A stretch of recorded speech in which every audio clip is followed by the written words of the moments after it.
If you're wondering which gaming TV are worth your money, stick around. After we run through each product, I'll give you my personal take. Would I buy it or would I skip it?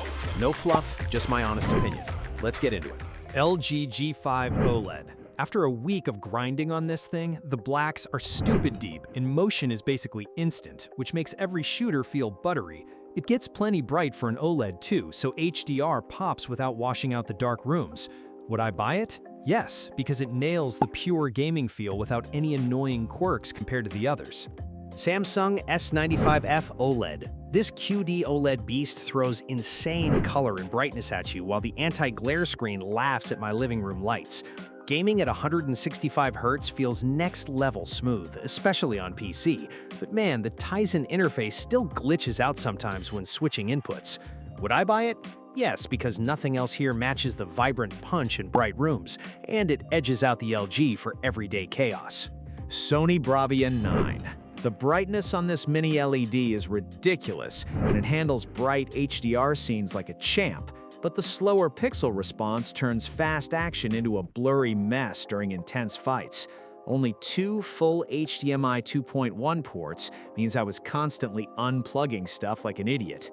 Would I buy it?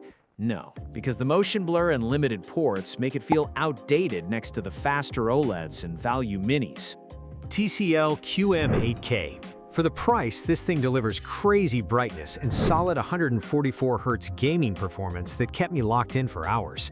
Blacks get close enough to OLED levels now, but blooming still pops up in dark games, and the software feels a bit janky after long sessions. Would I buy it? Maybe, because it punches way above its cost, but the flagship OLEDs just feel cleaner for serious play. Hisense U7QG. Super bright panel and stupid low input lag made competitive stuff feel responsive as hell, plus the value is insane for what you get.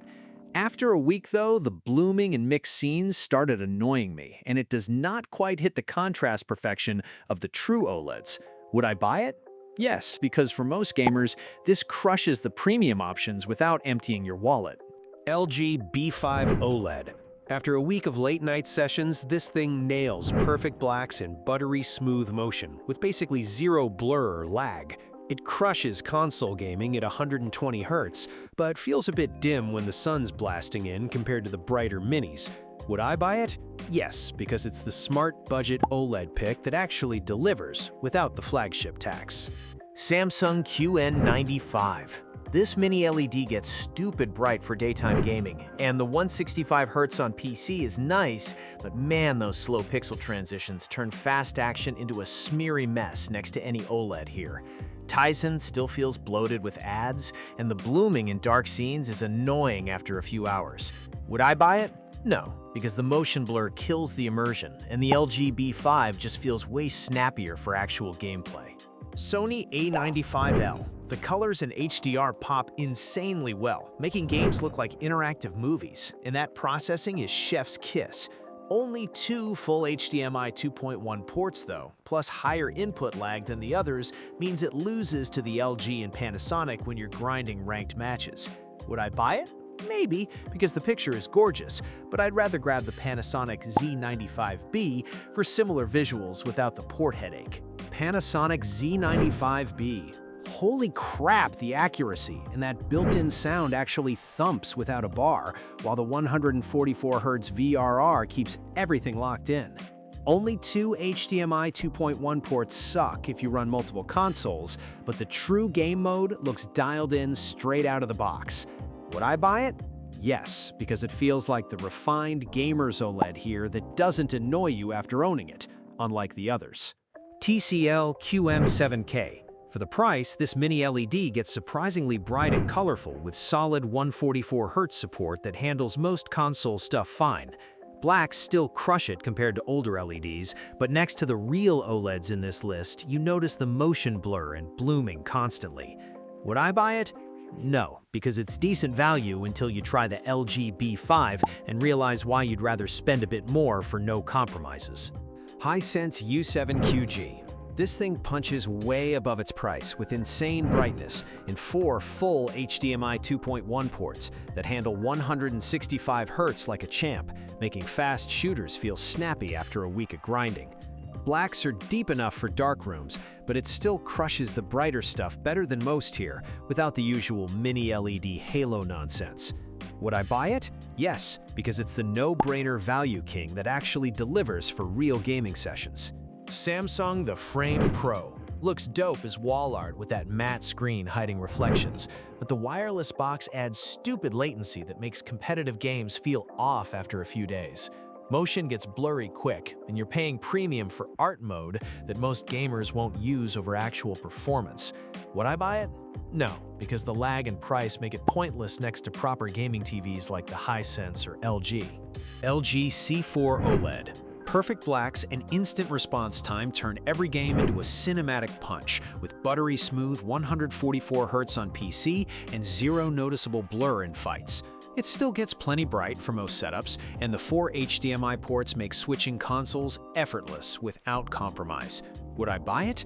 Yes, because after living with it, the OLED magic just ruins every other panel for immersion. Sony Bravia 7. Picture processing makes colors pop naturally and highlights hit hard in HDR, but that slower pixel response leaves trails in chaotic action scenes after grinding ranked matches. Input lag feels higher than rivals when you're not babysitting game mode, and it's just not as punchy overall against the brighter minis. Would I buy it? No, because it feels outdated for fast gaming compared to the TCL or Hisense. TCL C8K. Crazy bright with solid local dimming that keeps blacks in check while delivering smooth 144Hz gaming and super low lag that feels great in everything from story games to shooters. It holds up well against the big boys without the usual budget quirks after heavy use. Would I buy it? Yes, because this beast slaps for the money and edges out most here for pure bang in a bright room setup. Philips OLED 909. After a week of late-night sessions, this thing pops hard with that ambilight, making my room feel like a damn rave during explosions, and the built-in soundbar actually thumps without me grabbing a soundbar right away. Colors are wild and gaming feels snappy enough. Would I buy it?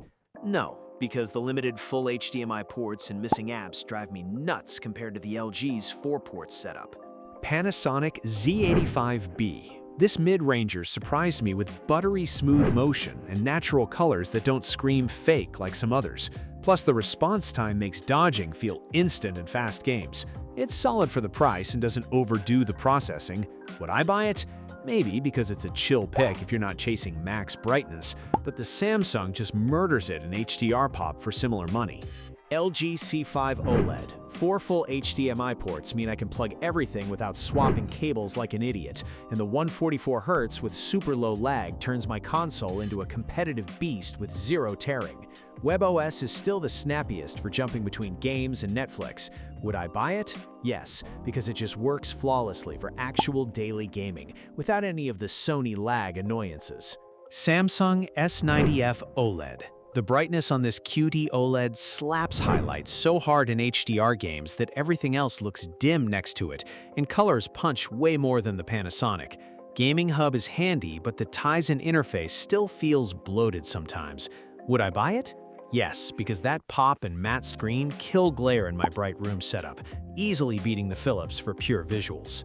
Sony Bravia 8i. Picture processing makes games look cinematic as hell, with perfect blacks and motion that feels premium. Plus, the PS5 integration is seamless. After using it, the higher input lag and competitive stuff started bugging me though.